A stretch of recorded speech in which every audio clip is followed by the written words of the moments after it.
আল্লাহ রাব্বুল আলামিনই প্রথম, আল্লাহ পাকই শেষ। আল্লাহ পাক প্রকাশ্য, আল্লাহ পাক গোপন। ওয়া হুয়া বিকুল্লি শাইইন আলিম। আল্লাহ পাক বলছেন তিনি প্রত্যেকটা বিষয় সম্পর্কে জ্ঞানী। সূরা হাদীদ আয়াত নাম্বার 3। তো আমরা বুঝতে পারছি যখন কোনো কিছু ছিল না তখন আল্লাহ রাব্বুল আলামিন ছিলেন, আবার যখন কিছু থাকবে না তখন আল্লাহ পাক থাকবেন। কুল্লু মান আলাইহা ফান ওয়া ইয়াবকা ওয়াজহু রাব্বিকা যুল জালালি ওয়াল ইকরাম। সমস্ত কিছু ফানা হয়ে যাবে, শুধুমাত্র আল্লাহ রাব্বুল আলামিনের সত্তা, জাত এটা বাকি থাকবে। তার মানে আল্লাহ পাকই শুরু, আল্লাহ পাকই শেষ।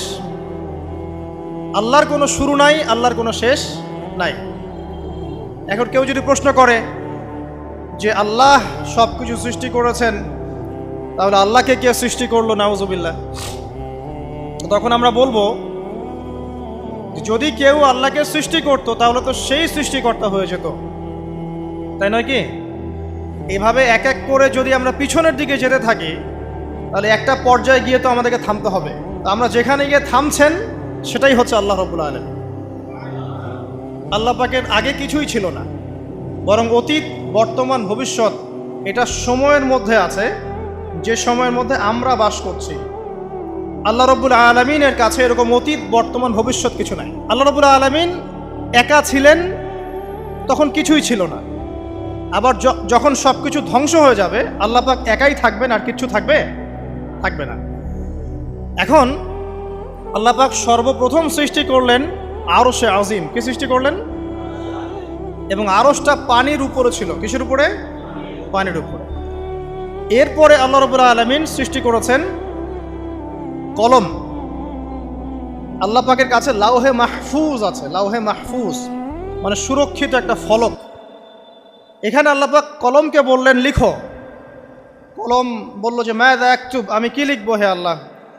আল্লাহ পাক বললেন কিয়ামত পর্যন্ত যা যা হবে, শেষ দিন পর্যন্ত যা কিছু ঘটবে লিখে ফেলো। কলম লিখে ফেলেছে কিয়ামত পর্যন্ত কি কি হবে। অতএব আপনার রিজিক নিয়ে এত টেনশন করার কোনো দরকার নেই। বিয়ে শাদী হচ্ছে না, এই জন্য কবরে গিয়ে মানত করার কোনো দরকার নেই। সময় মতো হবে ইনশাআল্লাহ। যখন রিজিক তাকদিরে লেখা আছে সময় মতো ইনশাল্লাহ হবেই। তাকদিরের বাইরে কিচ্ছু হবে না।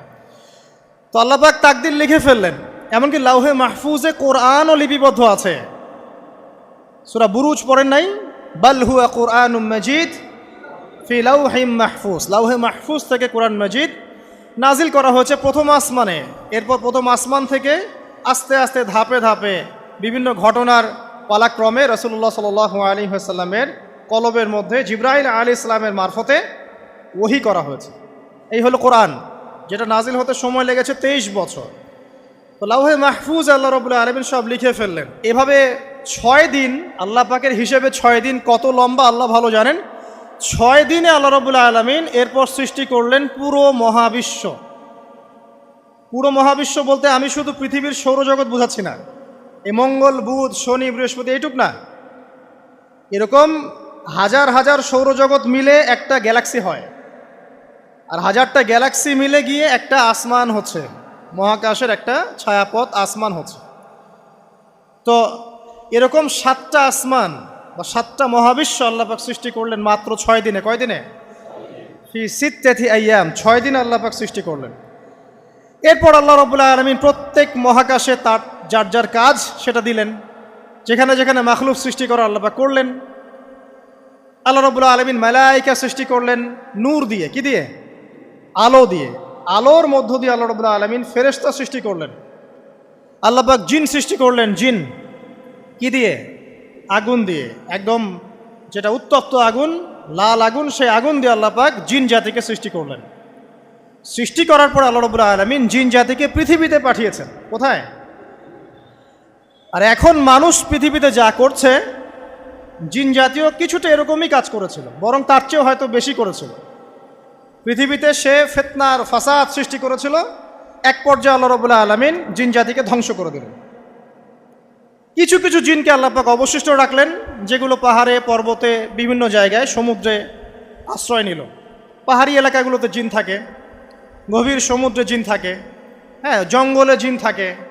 এরকম কিছু জায়গা আছে, এগুলোর মধ্যে জিনরা থাকে। তো ওদেরকে ডিস্টার্ব করতে গেলে সমস্যা, আপনাকে ধরে ফেলবে। আর যদি প্রতিদিন সকাল সন্ধ্যার জিকির আজগার ঠিকঠাক মতো না করেন, কোরআন তেলাওয়াত ঠিকঠাক মতো না করেন, নামাজি না হন আর পবিত্র না থাকেন, তাহলে জিন ধরার সম্ভাবনা বেশি। আর আমার মনে হয় এখনকার যে মেয়েগুলো রাস্তাঘাটে ঘোরাফেরা করে, এদের বেশিরভাগই জিন ধরা। কারণ আছে, এমনি এমনি বলি নাই। এটা আপনাকে বুঝতে হলে আল্লাহ এবং তার রাসূলের চোখ দিয়ে দেখতে হবে তো। কারণ তাদের চাল চলন স্বাভাবিক না, কিছু একটা ওদের উপর ভর করেছে। ওই ভরটা করার কারণে তার চাল চলন আজকে এমন হয়ে গেছে। এবং বহু মেয়ের ঘটনা এমন শোনা যায় যে সরাসরি তারা জিন দ্বারা ইফেক্টেড হয়। দেখেন না, রুকিয়া করতে হয়, শরীয়ীভাবে রুকিয়া করতে হয়। তো খেয়াল রাখবেন, সকাল সন্ধ্যার জিকির আজগার ঠিক রাখবেন, কোরআন তেলাওয়াতটা ঠিক রাখবেন, নামাজি হবেন, পাক পবিত্র থাকবেন, জিন আপনাকে কোনো ক্ষতি করতে পারবেন না ইনশাআল্লাহ। জিনরা কিন্তু রাসূল সাল্লাল্লাহু আলাইহি ওয়াসাল্লামেরও ক্ষতি করার চেষ্টা করেছিল। আল্লাহ রাসূল সাল্লাল্লাহু আলাইহি ওয়াসাল্লাম ওটাকে ধরেছিলেন, ধরে মসজিদের খুঁটির সাথে বেঁধে রেখেছে। নামাজের মধ্যে জিন আমাদের নবীকে ডিস্টার্ব করেছিল, আল্লাহ রাসূল ওই জিনকে ধরেছেন, ধরে খুঁটির সাথে বেঁধে রেখেছেন। তারপরে তার মনে পড়ল সুলাইমান আলাইহিস সালামের কথা। সুলাইমান আলাইহিস সালাম বলেছিল আল্লাহকে, আল্লাহ আমাকে যে ক্ষমতা তুমি দিয়েছো, আমার পরে কাউকে এই ক্ষমতা আর দিও না। আর সুলাইমান আলাইহিস সালামকে আল্লাহ পাক জিন জাতিকে অনুগত করে দিয়েছিলেন। সুলাইমান আলাইহিস সালামের নির্দেশে জিন জাতি বিভিন্ন কাজ করত, এমনকি সমুদ্রের মধ্যে ডুবুরির কাজও করত, সমুদ্রের ভিতর থেকে রত্ন বের করে নিয়ে আসতো। এগুলো কিন্তু অলিক রূপকথা নয়, সত্য ঘটনা। তখন নবী সাল্লাল্লাহু আলাইহি ওয়াসাল্লাম বললেন যে আমার ভাই সুলাইমানের কথা আমার মনে পড়ে গেল, তাই আমি জিনটাকে ছেড়ে দিলাম। তো আল্লাহ পাক জিন জাতিকে সৃষ্টি করে এই পৃথিবীতে পাঠানোর পর তারা এরকম ফিতনা এবং ফাসাদ সৃষ্টি করার পরে আল্লাহ পাক ওদেরকে ধ্বংস করে দেন। দেওয়ার পরে আরও অনেক যুগ এবং অনেক শতাব্দী কেটে যায়। কত যুগ কত শতাব্দী আল্লাহ ভালো জানেন। অনেক লম্বা সময় পরে গিয়ে আল্লাহ রাব্বুল আলামিন ফেরেশতাদেরকে ডাকেন। কাদেরকে ডাকেন? তাদেরকে ডেকে বলেন, ওয়া ইয ক্বালা রাব্বুকা লিল মালায়েকা, স্মরণ করো নবী সেই সময়ের কথা যখন তোমার রব ফেরেশতাদেরকে ডাকলেন, ডেকে বললেন, ইন্নী জাইলুন ফিল আরদি খলিফা, হে ফেরেশতা মণ্ডলী, আমি পৃথিবীতে আমার খলিফা পাঠাতে চাই। কি পাঠাতে চাই ভাই? খলিফা। খলিফার দুটো অর্থ, একটা হচ্ছে ওই যে জিনরা যে চলে গেল, ওর স্থলাভিষিক্ত হয়ে আরেকটা জাতি, স্থলাভিষিক্ত হওয়া। আরেকটা ব্যাখ্যা হচ্ছে খলিফা শব্দের মানে হচ্ছে যে ব্যক্তি আল্লাহ পাকের বিধান অনুযায়ী পৃথিবীতে বিচার ফয়সালা করে, সে আল্লাহর খলিফা। আমি কি বুঝাতে পারছি? আল্লাহ পাক ফেরেশতাদেরকে বললেন, আমি পৃথিবীতে আমার খলিফা পাঠাতে চাই, প্রতিনিধি, এবং যে আল্লাহর বিধান দ্বারা বিচার ফয়সালা করে। তখন ফেরেশতারা বলছেন, ক্বালু, ফেরেশতারা বলছেন, আতাজআলু ফিহা মান ইউফসিদু ফিহা ওয়া ইয়াসফিকুদ দিমা, হে আল্লাহ, আপনি কি এমন কোন সৃষ্টিকে আবার পৃথিবীতে পাঠাতে চান যে পৃথিবীতে গিয়ে ফিতনা ফাসাদ সৃষ্টি করবে অথবা রক্তপাত ঘটাবে? ফেরেশতারা এই কথা কিভাবে বলতে পারলো? হ্যাঁ, জিন জাতির অভিজ্ঞতার আলোকে। ঠিক আছে? তখন আল্লাহ পাক বলছেন, ইন্নী আ'লামু মা লা তা'লামুন, দেখো আমি যা জানি তোমরা তা জানো না। মানে তারা ফিতনা ফাসাদ সৃষ্টি করতে পারে, কিন্তু আমার কিছু মুখলেস বান্দা থাকবে যারা এই পথে পা বাড়াবে না। আচ্ছা, এবার আল্লাহ রাব্বুল আলামিন আদম আলাইহিস সালামকে সৃষ্টি করলেন। আল্লাহ পাক নিজের হাত দিয়ে আদম আলাইহিস সালামকে সৃষ্টি করেছেন। সূরা সদের মধ্যে আল্লাহ পাক বলেছেন, দেখুন মহাবিশ্বের কোনো সৃষ্টির ব্যাপারে বলা হয়নি যে খলাকতু বিয়াদাই, আমি নিজ হাতে তাকে সৃষ্টি করেছি। শুধুমাত্র আদম আলাইহিস সালাম, আমাদের পিতার ক্ষেত্রে বলা হয়েছে খলাকতু বিয়াদাই, আমি নিজ হাতে তাকে সৃষ্টি করেছি। কত সম্মান, কত ভালোবাসা, তাই না? এবার আল্লাহ রাব্বুল আলামিন আদম আলাইহিস সালামকে সমস্ত নাম শিক্ষা দিলেন। সমস্ত নাম মানে কি? ওয়াল্লামা আদামাল আসমাআ কুল্লাহা, আল্লাহ পাক বলছেন এরপর আমি আদম আলাইহিস সালামকে মহাবিশ্বের যত জ্ঞান আছে সমস্ত নাম শিক্ষা দিয়ে দিলাম। সুবহানাল্লাহ। যেই জ্ঞান ফেরেশতাদেরও ছিল না, যেই জ্ঞান ইবলিসেরও ছিল না। ইবলিস কিন্তু অনেক জ্ঞানী ছিল, অনেক বড় আবেদ ছিল, সে দীর্ঘদিন আল্লাহর ইবাদত করেছে, কিন্তু এই জ্ঞান কিন্তু তারও ছিল না, ফেরেশতাদেরও ছিল না। সুম্মা আরাদাহুম আলাল মালাইকা, এরপর আল্লাহ রাব্বুল আলামিন আদম আলাইহিস সালামকে ফেরেশতাদের সামনে নিয়ে আসলেন, উপস্থাপন করলেন। মহাবিশ্বের ঘটনা, এটা ঘটছে, চিন্তা করেন, এটা কিন্তু ঘটেছে আগে, অতীত। এবার সমস্ত ফেরেশতার সামনে আদম আলাইহিস সালামকে নিয়ে আসা হচ্ছে। এবার বলা হচ্ছে যে হে ফেরেশতারা, তোমরা এই নামগুলো বলে দাও দেখি, তোমরা যদি সত্যবাদী হও। তো ফেরেশতারা বলছেন লা ইলমা লানা ইল্লা মা আল্লামতানা, হে আল্লাহ, আপনি আমাদেরকে যা শিখিয়েছেন এর বাইরে তো কোনো জ্ঞান নাই আমাদের। তারপর আল্লাহ পাক আদমকে বললেন আলাইহিস সালাম, হে আদম, তুমি সব নাম বলে দাও দেখি। এরপর আদম আলাইহিস সালাম সমস্ত নাম একটা একটা করে বলে দিলেন। তাহলে আমাদের পিতা জ্ঞানী ছিলেন, নজ্ঞ ছিলেন? আর আমরা তার সন্তান হিসেবে জ্ঞানী না অজ্ঞ?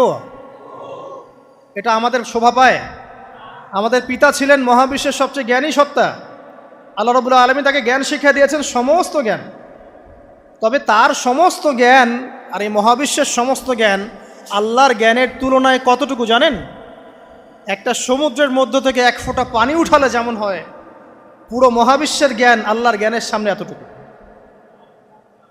আল্লাহ পাকের জ্ঞান এত অসীম, পুরো মহাসাগরের মধ্য থেকে এক ফোঁটা পানি তুললে, ওই যে এক ফোঁটা পানি তুললেন, এটা মহাবিশ্বের জ্ঞান, আর বাকি সমস্ত পানি এটা আল্লাহ পাকের জ্ঞান। ঠিক দুনিয়ার জীবনের এক্সাম্পলটা এমনই। একটা সাগরের মধ্যে আঙ্গুল ডুবালে, আঙ্গুল উঠালে যতটুকু পানি আঙ্গুলে বেঁধে থাকে, এটা দুনিয়া। আর পুরো মহাসাগরটাই হচ্ছে কি? আখিরাত। নবীজি বলছেন সাল্লাল্লাহু আলাইহি ওয়াসাল্লাম, একটা মৃত গাধাকে দেখে বলছেন, সাহাবীরা, তোমরা কি কেউ এই গাধাটাকে 1 দিরহামের বিনিময়ে কিনবে? কান কাটা, মৃত, গলে আছে, এই গাধাটাকে কিনবা 1 দিরহাম দিয়ে? সাহাবীরা বলছেন, মাংনা দিলেও তো কিনবো না। ইয়া রাসূলুল্লাহ, যদি ফ্রিও কেউ দেয়, বিনামূল্যে দেয়, তাও তো নিব না। তখন নবী সাল্লাল্লাহু আলাইহি ওয়াসাল্লাম বলছেন, এটাই হচ্ছে আল্লাহর কাছে দুনিয়ার এক্সাম্পল। ওই মৃত গাধা তোমাদের কাছে যতটা না ইম্পর্টেন্ট, যতটুকু মূল্য রাখে, আল্লাহর কাছে এই দুনিয়া তার চেয়েও কম মূল্য রাখে। তো এই দুনিয়াতে তো সব ফয়সালা হবে না। আমরা তো হতাশ হয়ে যাই না যে দুনিয়াতে এমন কেন, এটা কেন, ওইটা কেন। দুনিয়া এটারই জায়গা, দুনিয়া সব কিছুর কনক্লুশনের জায়গা না, সব কিছুর পরিসমাপ্তির জায়গা হচ্ছে কিয়ামতের মাঠ। ওই দিন যে সফল সে সফল, যে ব্যর্থ সে ব্যর্থ। দুনিয়ার বাড়ি গাড়ি, স্ট্যাটাস, চাকরি বাকরি, ইজ্জত সম্মান, এটা সাফল্য ব্যর্থতার মানদণ্ড নয়, চূড়ান্ত মানদণ্ড নয়। চূড়ান্ত মানদণ্ড কি? ফামান যুহজিহা আনিন নার ওয়া উদখিলাল জান্নাহ ফাকাদ ফাজ, যাকে জাহান্নাম থেকে বাঁচানো হবে, জান্নাতে প্রবেশ করানো হবে, পুলসিরাত পার হতে পারবে, এই একমাত্র ব্যক্তি সফল। তো সাফল্যের সংজ্ঞাটা জেনে রাখবেন, তাহলে আপনি দুনিয়াতে হতাশ হবেন না ইনশাআল্লাহ তাআলা। এবার কি হলো, যখন আদম আলাইহিস সালাম সমস্ত নাম শিক্ষা দেওয়া সমস্ত নাম বলে দিলেন, এখানে নাম মানে কিন্তু খালি নাম নয়, জ্ঞান বলে দিলেন, তখন আল্লাহ রাব্বুল আলামিন ফেরেশতাদেরকে বললেন, তোমরা সবাই এখন আদমকে সিজদা করো। ওয়া ইয কুলনা লিল মালাইকাতি ইসজুদু লি আদম, আল্লাহ পাক এবার বলছেন, আমি সমস্ত মালায়েকাকে বললাম তোমরা আদমকে সিজদা করো। ফাসাজাদু, সবাই সিজদা করলো, ইল্লা ইবলিস, ইবলিস সিজদা করলো না। কেন করলে না? ইবলিসকে বলা হচ্ছে, ইয়া ইবলিস মা মানাকা আল্লা তাসজুদা ইয আমারতুক, তোমাকে কে নিষেধ করলো সিজদা করতে ওই আদমকে যাকে আমি আদেশ করেছি? কে নিষেধ করলো? তখন ইবলিস বলছে, খলাকতানি মিন নার ওয়া খলাকতাহু মিন তিন, আমাকে সৃষ্টি করেছেন আগুন দিয়ে আর আদমকে সৃষ্টি করেছেন মাটি দিয়ে, আমি কিভাবে তাকে সিজদা করতে পারি? ইবলিস বলতে চাইলো যে আপনি যে বলছেন আদমকে সিজদা করো, আদম তো মাটির তৈরি, আমি তো আগুনের তৈরি, তাহলে আপনি ভুল বলছেন। নাউজুবিল্লাহ। আগুন কেন মাটির সামনে নত হবে? মাটি আগুনের সামনে নত হওয়া উচিত। তার কেয়াস হচ্ছে এমন, কেয়াস মানে কি? তার এটা কি? হ্যাঁ, তার এটা যুক্তি, তার এটা যুক্তি এবং দর্শন যে আমি কেন তাকে সিজদা করব? আমি তো আগুনের তৈরি আর আদম হচ্ছে মাটির তৈরি। তো খলাকতাহু মিন নার ওয়া খলাকতানি মিন তিন, খলাকতানি মিন নার ওয়া খলাকতাহু মিন তিন, আমাকে সৃষ্টি করেছেন আগুন দিয়ে, আদমকে সৃষ্টি করেছেন মাটি দিয়ে। আবা ওয়াস্তাকবারা, আল্লাহ পাক বলছেন সে উদ্ধত হলো এবং অহংকার প্রদর্শন করলো। আর আল্লাহ পাক অনেক কিছু মাফ করে দেন, কিছু কিছু বিষয় আল্লাহ পাক মোটেই পছন্দ করেন। তার মধ্যে একটা হচ্ছে অহংকার, তার মধ্যে একটা হচ্ছে শিরক, তার মধ্যে একটা হচ্ছে অন্যের হক নষ্ট করা, তার মধ্যে একটা হচ্ছে আদম সন্তানকে হত্যা করা, তার মধ্যে একটা হচ্ছে বৃদ্ধ বয়সে ব্যভিচার করা, তার মধ্যে একটা হচ্ছে মুরতাদ হয়ে যাওয়া। ওই যে খ্রিস্টান হয়ে যাচ্ছেন না, খালি মরেন তারপর বুঝবেন, খালি মালাকুল মউত আসুক তারপর বুঝবেন। আল্লাহ রাব্বুল আলামিন বলছেন তার রাসূলের মাধ্যমে, কেউ যদি সাক্ষ্য দেয় আল্লাহ ছাড়া কোনো মাবুদ নাই, মুহাম্মদ সাল্লাল্লাহু আলাইহি ওয়াসাল্লাম শেষ নবী, ঈসা ইবনে মারইয়াম আল্লাহর প্রেরিত নবী, আল্লাহর পুত্র নন, জান্নাত সত্য এবং জাহান্নাম সত্য, এই পাঁচটা বিষয় যদি কেউ সাক্ষ্য দেয় ইনশাআল্লাহ সে জান্নাতে যাবে, তার আমল যেমনই হোক না কেন। টাকার বিনিময়ে, চাকরির বিনিময়ে, সমাজসেবার নামে আর চিকিৎসার নামে ইমান বিক্রি করে ফেললেন, সুবহানাল্লাহ সুবহানাল্লাহ। তোমাদের এই পৃথিবীতে বেঁচে থাকার চাইতে মাটির তলে চলে যাওয়া ভালো। আবর্জনার কোনো প্রয়োজন নাই আল্লাহর এই জমিনে। এই মুসলিম উম্মার আবর্জনার কোনো প্রয়োজন নাই। এই মুসলিম উম্মার ইমানদার সাহসী তরুণ প্রজন্মের দরকার। আল্লাহ পাক কবুল করুন, আমিন। এরপরে কি হলো? ইবলিস সেজদা করলো না, আবা ওয়াস্তাকবার, সে উদ্ধত হলো এবং অহংকার প্রদর্শন করলো। এবার আল্লাহ পাক জিজ্ঞাসা করলেন, কেন করলে না, কেন করলে না? সে বলল যে আগুন দিয়ে সৃষ্টি করেছেন আমাকে, তাকে সৃষ্টি করেছেন আপনি মাটি দিয়ে, সো আপনি ভুল আমি সঠিক, আমি কেন তাকে সেজদা করব? আল্লাহ পাক তখন আর তার প্রতি রহম করলেন না। আল্লাহ পাক তখন তাকে বলছেন ফখরুজ মিনহা, এখান থেকে বেরো। আল্লাহ পাক যেমন গফুর রহিম আরহামুর রহিমিন, ঠিক তেমনি আল্লাহ পাক শাদীদুল ইকাব, কঠিন শাস্তিদাতাও বটে। আল্লাহ পাক শুধু কি দয়াই করবেন, শাস্তি দিবেন না? দিবেন। ফখরুজ, অপদস্থ হয়ে লাঞ্ছিত হয়ে এখান থেকে বের হয়ে যাও। এখানে অহংকার করার অধিকার তোমাকে দেয়া হয় না, এখান থেকে বের হয়ে যাও। এবার ইবলিস বের হয়ে যাচ্ছে। বের হয়ে যাওয়ার সময় ইবলিস বলছে রব্বি, কি বলছে? রব্বি। দেখেন ইবলিস আল্লাহকে বলছে রব্বি, মানে ইবলিস আস্তিক। ইবলিস কি আস্তিক? ইবলিস আল্লাহ বিশ্বাস করে। ইবলিস বলছে রব্বি, হে আমার রব, আনজিরনি ইলা ইয়াউমি ইউবআসুন, আমাকে কিয়ামত দিবস পর্যন্ত অবকাশ দেন। আমাকে তো বের করে দিচ্ছেন, ঠিক আছে, আমাকে কিয়ামত দিবস পর্যন্ত অবকাশ দেন। শব্দ চয়ন হচ্ছে রব্বি, হে আমার রব, মানে ইবলিস কিন্তু নাস্তিক না। তাহলে এখন যারা এই যে এথিজমে বিশ্বাস করছেন, আসলে এরা কেউ নাস্তিক না, এরা ইসলাম বিদ্বেষী। কখনো দেখবেন না তাদেরকে অন্য ধর্মের কোনো বিষয় নিয়ে কটু মন্তব্য করছে, প্রশ্ন উত্থাপন করছে, এমনটা খুব কমই দেখবেন। এদের যত মাথা ব্যথা ইসলাম নিয়ে। এখানে দেখেন ইবলিসের কথা বলছি, ইবলিস কিন্তু আস্তিক। ইবলিস কি বলছে? রব্বি আনজিরনি ইলা ইয়াউমি ইউবআসুন, হে আমার রব। ইবলিস জানে যে আল্লাহ তার রব। ওই যে সূরা হাশরের শেষের দিকে পড়ে দেখবেন ইবলিস বলে উকফুর, তোমরা কুফরি করো। তারপরে মানুষ যখন কুফরি করে সে বলে আমি ইন্নী আখাফুল্লাহ রাব্বাল আলামিন, আমি আল্লাহকে ভয় করি যে জগৎ সমূহের প্রতিপালক। শয়তানকে মানুষ গিয়ে জিজ্ঞাসা করবে, জাহান্নামীরা, তুমি আমাদেরকে পথভ্রষ্ট করেছিলে। শয়তান বলবে আমি কিচ্ছু করি নাই, আমি তোমাদেরকে কোনো কাজে ফোর্স করি নাই, আমি শুধু তোমাদেরকে ওয়াসওয়াসা দিয়েছি, তোমরা নিজেরাই কাজ করেছো। ফালা তালুমুনি ওয়ালুমু আনফুসাকুম, সূরা ইব্রাহিম পড়ে দেখেন। শয়তান বলবে তোমরা আমাকে লানত করো না, নিজেদেরকেই লানত করো, আমি তো তোমাদেরকে বাধ্য করে কাজ করাই নাই, তোমরা নিজেরাই করেছো এই কাজগুলো। আসুন সামনে যাই। এবার আল্লাহ পাক যখন ইবলিসকে বের করে দিলেন, সে বলছে আমাকে কিয়ামত পর্যন্ত অবকাশ দিন। কিয়ামত পর্যন্ত অবকাশ নিয়ে ইবলিস কি করবে?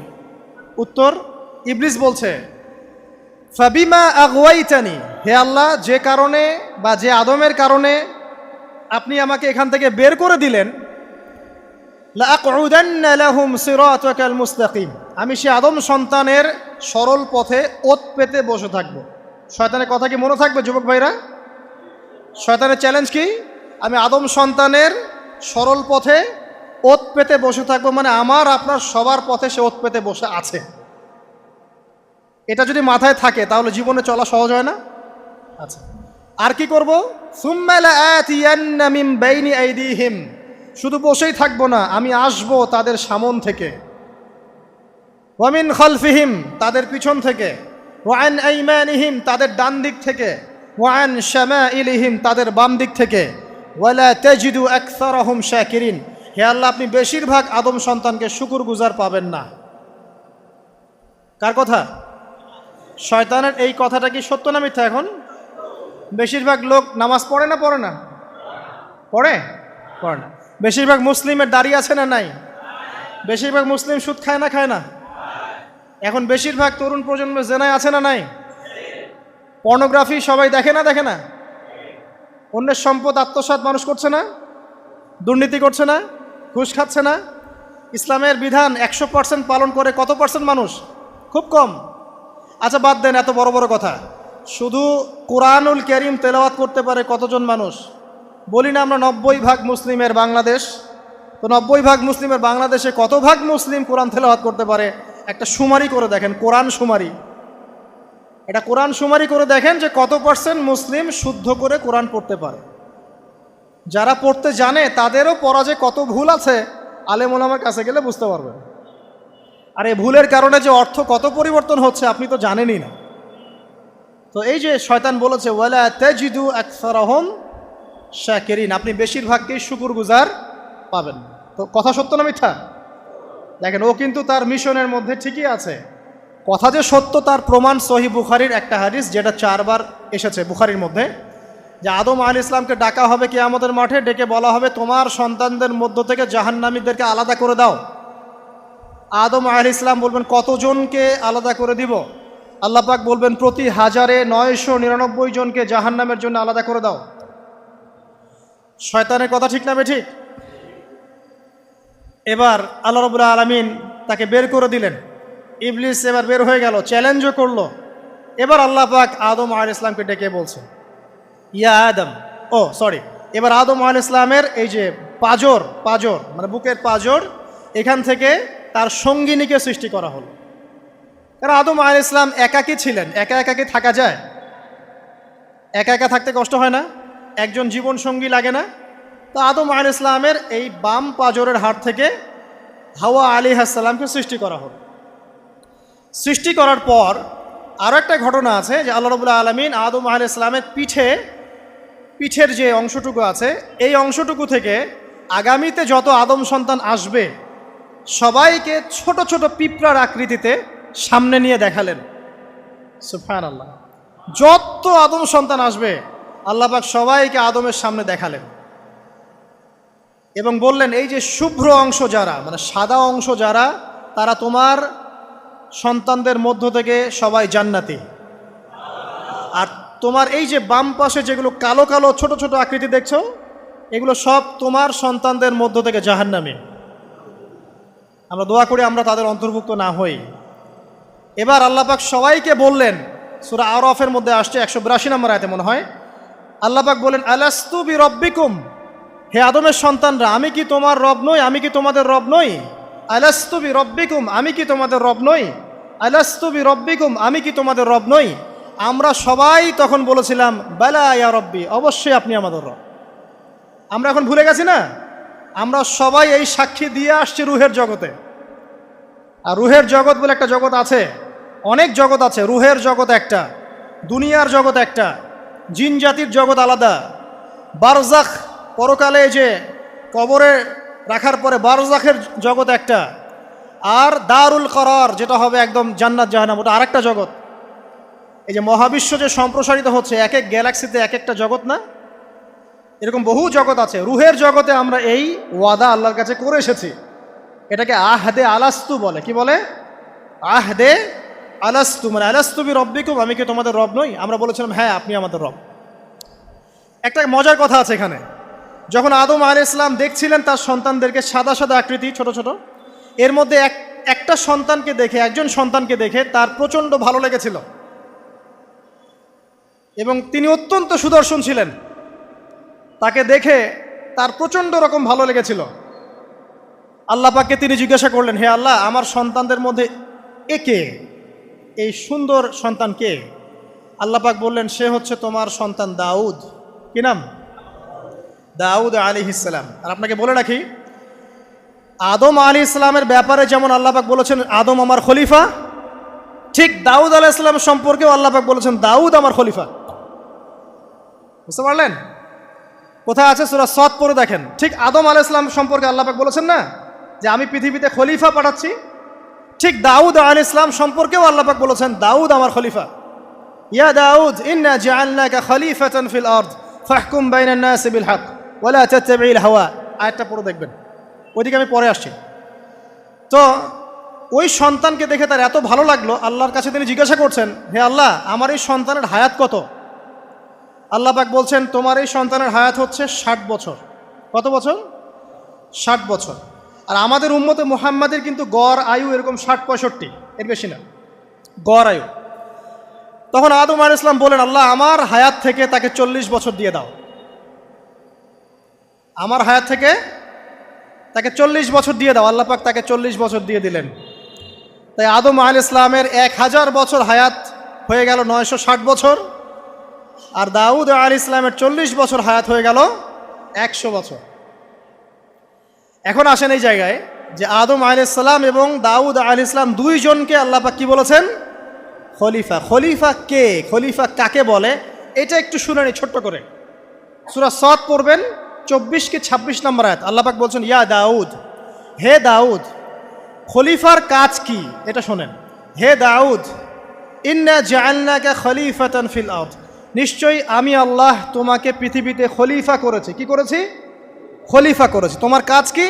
ফাহকুম বাইনান নাসি বিল হক, মানুষের মাঝে আল্লাহর বিধান দ্বারা হকের মানদণ্ডে বিচার ফয়সালা করবে। তাহলে আল্লাহর খলিফার দায়িত্ব কি? আল্লাহর বিধান দ্বারা বিচার ফয়সালা করা। ওয়ালা তাত্তাবি'ল হাওয়া, তুমি নিজের প্রবৃত্তির অনুসরণ করবে না। ফায়ুদিল্লাকা আন সাবিলিল্লাহ, তাহলে তোমাকে এটা সরল পথ থেকে বিচ্যুত করে দেবে। ইন্নাল্লাযীনা ইউদিল্লুনা আন সাবিলিল্লাহ, নিশ্চয় যারা আল্লাহর পথ থেকে বিচ্যুত হয়ে যায়, লাহুম আযাবুন শাদীদ, তাদের জন্য কঠিন শাস্তি আছে। বিমা নাসু ইয়াউমাল হিসাব, এই কারণে যে তারা হিসাবের দিনটা ভুলে গেছে। এই আয়াত থেকে খলিফার ফাংশন বুঝতে পারলেন? খলিফার ফাংশন কি? আপনি যা ইচ্ছা তাই ফয়সালা করবেন, নিজের মন গড়া যা ইচ্ছা রচনা করবেন। ফাহকুম বাইনান নাসি বিল হক, মানুষের মধ্যে হকের মানদণ্ডে বিচার ফয়সালা করো। হকটা কি জিনিস? আমার দর্শন হক, আমার ফিলোসফি হক, আমার যুক্তি, আমার বিজ্ঞান, এগুলোই হকের মানদণ্ড। হকের মানদণ্ড কি? কোথায় উত্তর আছে? কোরআনেই উত্তর আছে। কোন সূরা? সূরা কাহফ। কত নম্বর আয়াত? আয়াত নম্বর 29। আল্লাহ পাক বলছেন ওয়াকুলিল হাক্কু মির রাব্বিকুম, হক সেটাই যা তোমার রবের পক্ষ থেকে নাজিল। কথা কি ক্লিয়ার? হক কি জিনিস? যা তোমার রবের পক্ষ থেকে নাজিল হয়। ফামান শাআ ফালইউমিন, যার ইচ্ছা হয় সে স্বীকার করুক। ওয়ামান শাআ ফালইয়াকফুর, যার ইচ্ছা হয় সে অস্বীকার করুক। ইন্না আ'তাদনা লিযালিমিনা নারান, অস্বীকারী জালেমদের জন্য আমি আগুন প্রস্তুত করে রেখেছি। তো এখানে আপনি হকের সংজ্ঞা পেলেন এবং হকের মানদণ্ডে বিচার ফয়সালা করলে পরে খলিফা হয়। যদি আল্লাহ পাকের হকের মানদণ্ডে কেউ ফয়সালা না করে সে আল্লাহর খলিফা নয়, সে শয়তানের খলিফা। কথা কি ক্লিয়ার? আচ্ছা, এখন যদি আপনি বাধ্য হন কোনো ক্ষেত্রে সেটা আলাদা বিষয়, বাধ্য হয়েছেন সেটা আলাদা বিষয়, কিন্তু আকীদা স্পষ্ট থাকতে হবে যে আল্লাহ রাব্বুল আলামিনের বিধান চূড়ান্ত, এর উপর কোনো বিধান নাই। এখন আপনি আদম এবং দাউদ আলাইহিস সালামের মধ্যে একটা সম্পর্ক বুঝতে পারলেন। এবার আল্লাহ পাক আদম আলাইহিস সালামকে ডাকলেন, ডেকে বলছেন আদম এবং হাওয়া, তোমরা দুজন উসকুন আনতা ওয়া যাওজুকাল জান্নাহ, এবার তুমি আর তোমার স্ত্রী হাওয়া তোমরা জান্নাতে থাকো। ফাকুলা মিনহা রাগাদান হাইথু শি'তুমা, জান্নাতের যেখান থেকে ইচ্ছা তোমরা ফল খাও বা যা ইচ্ছা তাই করো, সব কিছু উন্মুক্ত তোমাদের জন্য জান্নাতে। একটা বিষয়, ওয়ালা তাকরাবা হাযিহিশ শাজারা, এই যে গাছটা দেখছো এই গাছের কাছেও যাবে না। এখানে শব্দ এমন না যে গাছের ফল খাবে না, শব্দ হচ্ছে এমন গাছের কাছেও যাবে না। যেমন ওয়ালা তাকরাবু জিনা, জেনা করবে না আল্লাহ পাক বলেননি, বলেছেন জেনার কাছেও যাবে না। ওয়ালা তাকরাবু মাল আল ইয়াতিম, ইয়াতিমের মাল খাবে না আল্লাহ পাক বলেন নাই, আল্লাহ বলছেন ইয়াতিমের মালের কাছেও যেও না। আমি কি বুঝাতে পারছি? এই গাছের কাছেও যেও না। এবার জান্নাতে তারা থাকতে লাগলেন। এবার ইবলিস তো আর হাল ছেড়ে দেয় নাই, সে কি বলেছিল? ডান বাম সামন পিছন সব দিক থেকে আসবে। সে এসে ওয়াসওয়াসা দেয়। কি ওয়াসওয়াসা দেয়? হে আদম হাল আদুল্লুকা, আমি কি তোমাকে বলে দিব আলা শাজারাতিল খুলদ ওয়া মুলকিন লা ইয়াবলা, হে আদম, আমি কি তোমাকে বলে দিব এমন একটা গাছের কথা, যেই গাছের ফল খেলে পরে তুমি চিরস্থায়ী জীবন লাভ করবে, কোনো দিন মারা যাবে না। এই চিরস্থায়িত্বের টোপ দিচ্ছে কে? এই চিরস্থায়ী ক্ষমতার টোপে মানুষ পথ হারাচ্ছে না পৃথিবীতে। ওয়া মুলকিন লা ইয়াবলা, এমন রাজত্ব পাবে যেই রাজত্ব কখনো ক্ষয় হবে না। চিরস্থায়িত্বের টোপ, রাজত্বের টোপ, এই দুটোই হচ্ছে পৃথিবীতে মানুষকে পথভ্রষ্ট করার শয়তানের অস্ত্র। কথা মনে বুঝতে পারেন না? আমার মাথার উপর দিয়ে আছে, বুঝতে পারবেন ইনশাআল্লাহ। তো টোপ দিচ্ছে দুইটা, হাল আদুল্লুকা আলা শাজারাতিল খুলদ ওয়া মুলকিন লা ইয়াবলা।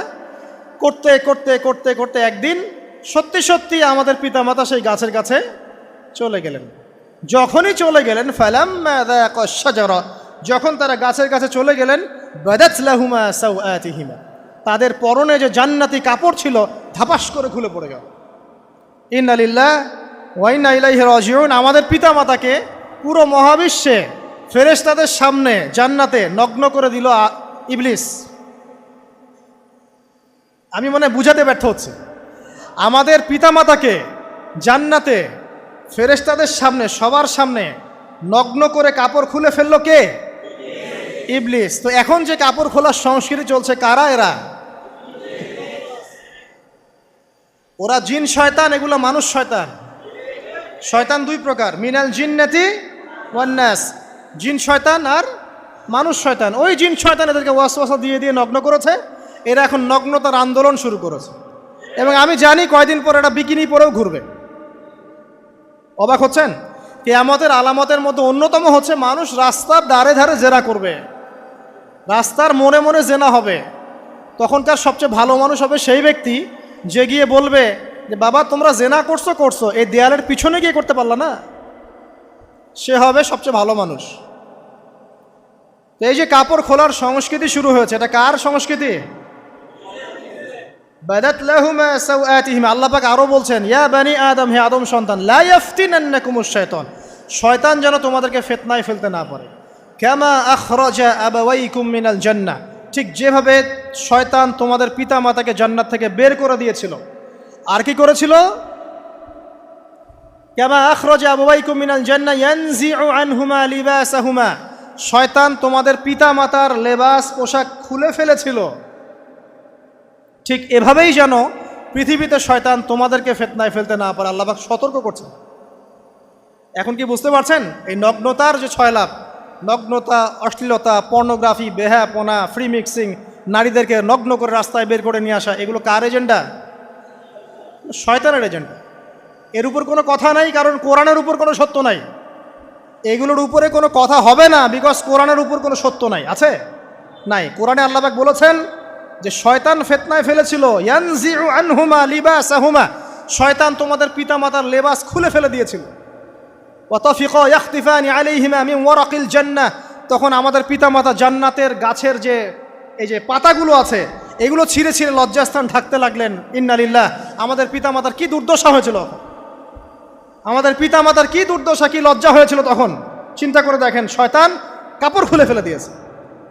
আর আমাদের পিতামাতা, আমাদের মা, আমাদের বাবা জান্নাতের এই যে পাতাগুলো ছিঁড়ে ছিঁড়ে গায়ের লজ্জাস্থান ঢাকা শুরু করেছেন। কি পরিমাণ লজ্জা চিন্তা করেন।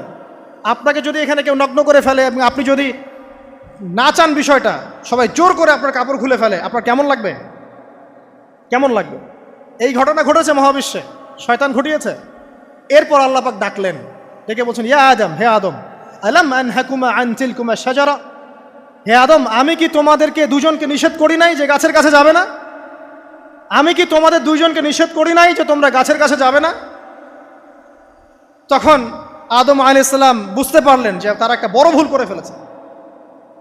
তারপর আল্লাহ রাব্বুল আলামিন দয়া পরবশ হয়ে আদম এবং হাওয়া আলাইহিস সালামকে কালিমা শিক্ষা দিলেন, তওবার কালিমা, যেই কালিমা দিয়ে তারা তওবা করতে পারেন। সেই কালিমা হচ্ছে রব্বানা যালামনা আনফুসানা ওয়া ইল্লাম তাগফির লানা ওয়া তারহামনা লানাকুনান্না মিনাল খাসিরিন। এই দোয়া শিখে নিয়ে আদম এবং হাওয়া আলাইহিস সালাম তওবা করলেন। আল্লাহ পাক তাদের তওবা কবুল করে মাফ করে দিলেন। কিন্তু জান্নাতে আর থাকা হলো না। আল্লাহ পাক বলেন, কুল নাহবিতু মিনহা জামিআ, এবার তোমরা সবাই মিলে এখন পৃথিবীতে নেমে যাও। আল্লাহ মাফ করে দিলেন, কিন্তু তোমরা এখন পৃথিবীতে নেমে যাও, জান্নাতে আর থাকা হবে না। খেয়াল করে দেখেন, ইবলিসও আল্লাহর আদেশ মানে নাই। আল্লাহ বলেছেন সেজদা করো, ইবলিস কিন্তু করে নাই। আবার আমাদের পিতা আদম আলাইহিস সালামকে আল্লাহ পাক বলেছেন গাছের কাছে যেও না,